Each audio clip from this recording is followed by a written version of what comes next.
Morning students, beta, how are you? I am your English teacher here. Myself is Shilpa, and today we are going to do chapter 8 book work in reader. As you know that we are doing this work at present, and we are also doing this chapter. Okay, so first of all I am going to teach you the book work. So take out your page number 83 and look at this. Take the correct answer to complete the sentences below. Here is one question and there are three options, and from this you have to take the which is correct. Okay, Meenal's mother played with Meenal's friends, arranged games for Meenal friends, या taught Meenal friends how to sing.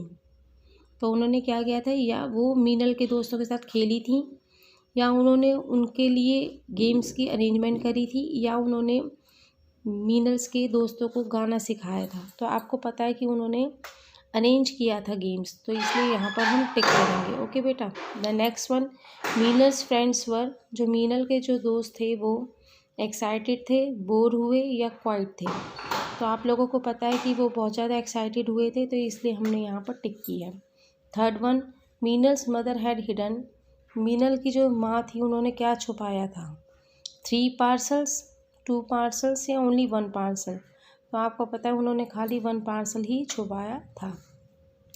मीनल्स mother was puzzle because, Meenal की जो माँ थी वो इसलिए हैरान थी क्योंकि 2 पार्सल्स वर फाउंड, 2 पार्सल मिले थे. या she did not know which parcel was hidden bye हर, या वो ये नहीं जानती थी कि कौन सा पार्सल है जो उन्होंने छुपाया है. या शी सॉ द पुलिसमैन, या वो पुलिस को देखकर बहुत ज़्यादा हैरान हुई. तो वो हैरान हुई थी क्योंकि 2 पार्सल्स वर फाउंड, क्योंकि वहाँ पर उन्होंने तो 1 पार्सल छुपाया था लेकिन 2 मिले थे, इसलिए वो इस बात से बहुत ज़्यादा क्या थी, हैरान थी. ओके बेटा. The policeman were happy to see the gold bars in Vinod's hand because, जो पुलिस वहाँ पर आए थे आदमी, वो बहुत ज़्यादा खुश थे क्योंकि उन्होंने विनोद के हाथ में वो सोने की पट्टियाँ देखी, क्योंकि they thought Vinod had stolen them, क्योंकि उन्होंने सोचा कि विनोद ने उनको चुराया है. या दे वर लुकिंग फॉर देम, या फिर वो उसको ढूंढ रहे थे उन गोल्ड बार्स को. या they had given them to him, या उन्होंने वो गोल्ड बार्स उसको दिए. तो इनमें से आपको पता है कि जो पुलिस वाले थे वो उन गोल्ड बार्स को ढूंढ रहे थे, इसलिए हमने यहाँ पर टिक किया. ओके बेटा. So come to the next page now, and these are the question answer which we have already done. And now come to here, filling the blanks with suitable words from the box. There are 3 words, each words can be used twice. यहाँ पर 6 blanks दिए हैं, only 3 words हैं, और आप इन words का 2 बार भी use कर सकते हैं. जैसे ए ब्लो, ब्लो मीन्स क्या होता है, बजाना. कैच मीन्स होता है पकड़ना, और बस्ट मीन्स होता है फटना. तो सीटी जो होती है वो हमेशा ब्लो मतलब बजाई जाती है, इसलिए यहाँ पर ब्लो आया. बबल्स जो होते हैं, जो मतलब हम उड़ाते हैं उनको, वो फूटते हैं, तो इसलिए यहाँ पर बस्ट आया है. ट्रेन को हमेशा हम लोग कैच करते हैं यानी पकड़ते हैं, तो यहाँ पर कैच आया है. बैलून्स भी फटते हैं, बस्ट होते हैं, तो यहाँ पर बस्ट आया. थीफ को क्या करते हैं, हमेशा पकड़ा जाता है, तो कैच आया. कैंडल्स को फूंक मारकर हम बुझाते हैं, तो ब्लो आया. ठीक है बेटा. अब आ जाइए next. Put this word into 3 groups according to their closeness in meaning to the word at the top of each column. 1 for each column has been done for you. यानी यहाँ पर इतने सारे वर्ड्स दिए हैं, इन वर्ड्स को हमें 3 उसमें करना है और 3 उसमें वो करना है. यानी वर्ड्स तो अलग अलग हैं लेकिन उनके जो मीनिंग है वो मोस्टली सिमिलर है, मतलब एक दूसरे के बिल्कुल नज़दीक है. यानी उनका वही काम है जो दूसरे वर्ड का काम है. तो देखिए जैसे यहाँ पर ईट, ईट मीन्स क्या होता है, खाना. च्यू मीन्स क्या होता है, चबाना. बाइट मीन्स भी क्या होता है, मतलब टुकड़ा खाना. और मंच मीन्स क्या होता है, मतलब उसे अच्छे तरीके से बिल्कुल चबाना. तो यहाँ पर ईट से रिलेटेड हैं ये सारे वर्ड्स. मूव मीन्स क्या होता है, घूमना. रोम मीन्स भी होता है इधर उधर से घूमना. वेंडर मीन्स भी होता है इधर उधर घूमना. वॉक मीन्स भी क्या होता है, चलना. तो ये एक जैसी एक्टिविटी हो रही है इसलिए इस कॉलम में है. स्पीक मीन्स क्या होता है, बोलना. से मीन्स भी होता है कहना या बोलना. टॉक मीन्स होता है बातें करना. टेल मीन्स होता है बताना. तो ये भी एक दूसरे के स्पीक से क्या है, सिमिलर है, क्लोज हैं बहुत ज़्यादा मीनिंग में, तो इसलिए ये इस कॉलम में लिखे गए हैं. ठीक है बेटा.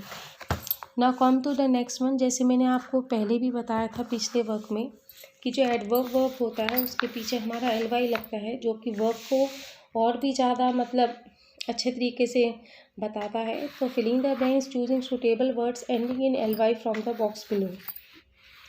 यहाँ पर पहले मैं आपको मीनिंग समझा देती हूँ। नॉइजली का मतलब होता है शोर से, लाउडली जोर से, पीसफुली शांति से, क्वाइटली मतलब शांति से या आराम से, एंड सॉफ्टली मीन्स होता है बहुत धीरे से। तो यहाँ पर है आई स्लेप्ट, मैं सोया। किस तरह से सोया? पीसफुली मतलब बहुत शांत होकर मैं सोया, सुकून से। I could not hear Sneha, मैं स्नेहा को सुन नहीं सकी। So she try to speak, इसलिए उसने कैसा बोलने की कोशिश करी? लाउडली, मतलब उसने ज़ोर से बोलने की कोशिश करी क्योंकि मैं उसको सुन नहीं पा रही थी। The thief enter the house, जो चोर था वो घर के अंदर घुसा। कैसे घुसा? बहुत ही क्वाइटली मतलब शांत से घुसा, उसने बिना कोई आहट किए वो घर के अंदर घुसा। माई फादर इज स्लीपिंग, मेरे जो पिताजी हैं वो सो रहे हैं। वी शुड स्पीक सॉफ्टली, इसलिए हमें कैसे बोलना चाहिए? बिल्कुल धीरे बोलना चाहिए क्योंकि पिताजी जो हैं वो मेरे वो सो रहे हैं। दे क्वारल्ड, वो आपस में झगड़ रहे हैं। और किस तरह झगड़ रहे हैं? बहुत ज़्यादा मतलब नॉइजली, मतलब हल्ला मचा के वो एक दूसरे से लड़ रही हैं। ठीक है बेटा। Now come to the next one. Answer these questions about yourself using words ending in LY। You can use words from the box if you wish. यानी वो कह रहा है कि यहाँ पर क्वेश्चंस दिए गए हैं और उनके आंसर्स आपको देने हैं और आप इनकी हेल्प ले सकते हैं। ठीक है। फर्स्ट उन्होंने किया how do you walk, I walk briskly. अब है हाउ डू यू टॉक, आप किस तरह से बात करते हैं? तो आप लिखेंगे आई टॉक सॉफ्टली, मैं बहुत धीरे बात करता हूँ या करती हूँ। हाउ डू यू रीड, आप पढ़ते हैं तो किस तरह से पढ़ते हैं? आई रीड लाउडली, मैं ज़ोर से पढ़ता हूँ। How do you listen to others, जब कोई बोलता है तो आप किस तरह सुनते हैं? आई लिसन साइलेंटली, मैं बहुत मतलब चुप होकर उसकी हर बात को सुनता हूँ। हाउ डू यू प्ले, आप कैसे खेलते हैं? मैं बहुत खुशी से खेलता हूँ, मुझे बहुत अच्छा लगता है। And how do you cross the road, आप सड़क को कैसे पार करते हैं? तो आई क्रॉस केयरफुली, मैं बहुत सावधानी से सड़क को पार करता हूँ या करती हूँ। ठीक है बेटा।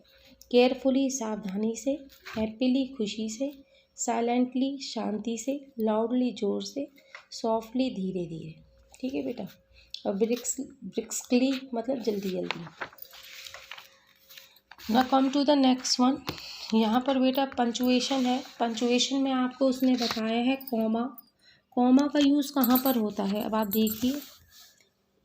देखिए when there is a list of things in a sentence और 2 or 3 describing words before a naming word, we use comma between each of them।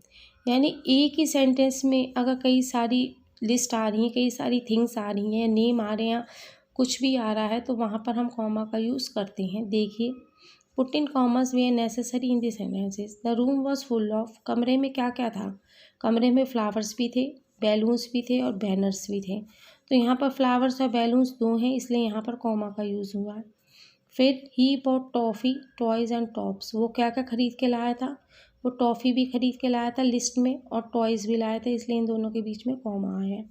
Next they one medals in gold silver and bronze, वो जो medals थे वो gold और silver यानी दोनों एक ही चीज़ है, मतलब दोनों ही मेटीरियल हैं, सॉरी मेटल हैं, इसलिए यहाँ पर क्या आया है हमारा?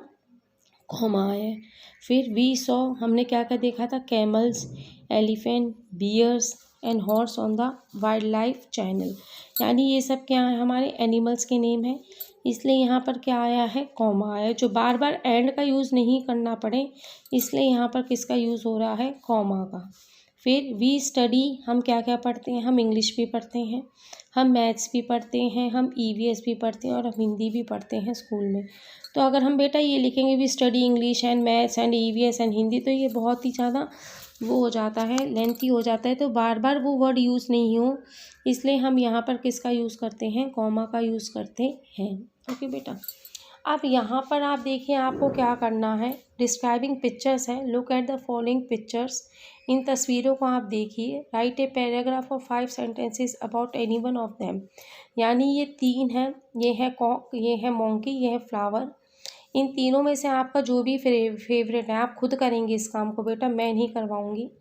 आपको इनके बारे में किसी भी एक के बारे में 5 लाइन्स लिखनी है, आप यहाँ पर 5 लाइन्स लिखेंगे। By your own. ठीक है बेटा। अब नेक्स्ट आ जाइए, यहाँ पर वो कह रहा है कि which sentence comes after works in pairs, one of you read in sentences, the other reads out the correct response from B, look at the first example. यहाँ पर ए और बी दिए गए हैं, ठीक है, और आपको ए को बी से मैच करना है। तो पहला क्या है, Apple is my favourite fruit. तो यहाँ पर उन्होंने बी से लिया है, क्यों, it is round and red in colour, कि एप्पल जो होता है वो गोल होता है और कलर में कैसा होता है, रेड होता है। तो यहाँ पर हमने बी डाला क्योंकि यहाँ पर बी है और उसका सेंटेंस लिख दिया। सेकंड है, the shop sales different types of flowers, दुकान में हमें बहुत सारे अलग अलग फूल बेच रहा है वो शॉप वाला, उसमें अलग अलग तरह के फूलों को बेच रहा है। तो हमने क्या किया, हमने यहाँ से डी को लिया जो फ्लावर से रिलेटेड सेंटेंस था और यहाँ लिख दिया I want to buy roses, lilies and daisies, क्योंकि वो अलग अलग फूलों को बेच रहा है तो मैं वहाँ से गुलाब, चमेली और डेजीज मैंने गेंदा के फूलों को लेना चाहता हूँ, मतलब वहाँ पर डेजीज के फूलों को लेना चाहता हूँ, रोजेस को, लिलीज को। नेक्स्ट देखिए आप, the house has a big garden at the back, यानी घर के पीछे बहुत बड़ा क्या है, गार्डन है। तो यहाँ पर हमने क्या किया है, ए वाला लिया है, ये रहा, क्योंकि गार्डन से रिलेटेड है। The garden has a red wall around it, कि वो जो बगीचा है उसके चारों तरफ कौन सी दीवार है, कौन से रंग की दीवार है, लाल रंग की। तो हमने यहाँ पर गार्डन के आगे इस सेंटेंस को यहाँ पर नंबर डालकर ए डालकर लिख दिया है। Next, the children are playing in the sun, जो बच्चे हैं वो सूरज में खेल रहे हैं। तो क्या हो रहा है उनके साथ, एफ, क्योंकि वो खेल रहे हैं, गर्मी है, तो दे आर थर्स्टी, तो वो किस तरह से हैं, वो उनको प्यास लगी, वो लोग प्यासे हैं। Next, I did not sleep well last night, पिछली रात मैं ढंग से नहीं सोया या सोई, क्यों, क्योंकि जी वाले देखिए, I am feeling sleepy now, इसलिए मुझे क्या हो रहा है, अब नींद आ रही है। ओके, मैं पिछली रात नहीं सो पाई थी तो मुझे इसलिए अब नींद आ रही है। Madhu did not come to school today, Madhu वहाँ स्कूल नहीं आई, क्यों नहीं आई, सी वाला देखिए, she has fever and cold, क्योंकि उसको बुखार और ज़ुकाम है। ओके, नेक्स्ट देखिए, द बेल इज़ रिंगिंग, घंटी बज रही है। तो क्या हो रहा है, अगर घंटी बज रही है तो क्या बात है, इट इज़ लंच टाइम, ई, कि लंच टाइम हो चुका है इसलिए घंटी बज रही है। 8, Sally has 2 dogs and a cat, Sally के पास 2 कुत्ते हैं और एक बिल्ली है। तो वो क्या करती है, एच देखिए, she takes very good care of them, वो उसकी बहुत अच्छी उनकी देखभाल करती है। 9th है, my school is very close to my house, मेरा जो स्कूल है वो मेरे घर के बहुत पास है। फिर इसके साथ क्या अटैच होगा, ये वाला आई वाला, I ride my bicycle to school, तो मैं स्कूल अपनी बाईसाइकिल से चले जाता हूँ। तो ये जो ऊपर के जो सेंटेंसेस थे, हमको इनके जो मैच करते हुए सेंटेंस थे उनसे हमें इन्हें मैच करना था और यहाँ पर लिखना था। तो ये काम भी मैंने आपका कर दिया है। Now come to the next page बेटा, यहाँ पर आपको पिक्स दी गई हैं और यहाँ पर सेंटेंसेस है कि किसका यूज़ कब होता है। When there is a fire, जब आग लगती है तो हम क्या करते हैं, फायर ब्रिगेड को बुलाते हैं, ये रहा। फिर when there is an accident, जब कोई एक्सीडेंट होता है तो एम्बुलेंस को बुलाया जाता है। व्हेन यू आर अनवेल, जब आप ठीक नहीं होते तो आप डॉक्टर के पास जाते हैं। When there is a traffic jam, जब ट्रैफिक जाम हो जाता है तो ट्रैफिक पुलिस की मदद मिलती है हमें, ये ना। और व्हेन समथिंग इज़ स्टोलन, जब कोई चीज़ हमारी चुरा ले जाता है तो हम किसकी हेल्प लेते हैं, पुलिस की। तो यहाँ पर जो ये सेंटेंसेस थे हमको इनसे मैच करना था। I hope so you all have understand this book work very nicely and properly without any problem, and still you have any problem, so beta you can call to me. Thank you.